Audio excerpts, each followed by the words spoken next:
ഇതെന്താണ് ചായ കുടിക്കാണ്ട് ഇങ്ങനെ ആലോചിച്ചിരിക്കണേ? പണ്ട് ഞാൻ നിന്നെ കൊണ്ടൊരു ജ്വല്ലറി പോയത് ഓർമ്മയുണ്ടോ? ആ, എനിക്ക് നല്ല ഓർമ്മയുണ്ട്. അവിടെ ഗോൾഡും ഡയമണ്ടൊക്കെ ആയിട്ടൊരു മാല. ആ, എനിക്ക് ഭയങ്കര ഇഷ്ടമായിരുന്നു. അത് വാങ്ങണമെന്ന് ഭയങ്കര ആഗ്രഹമായിരുന്നു. പക്ഷെ അന്ന് നമ്മുടെ ഒരു പൈസ ഉണ്ടായിരുന്നില്ല.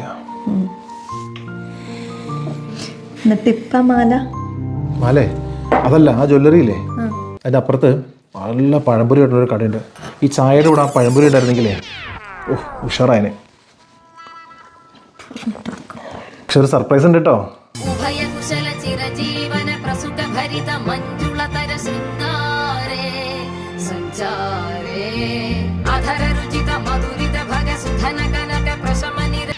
ഹലോ, എന്താ ചായ തടവി തണുപ്പിക്കേ?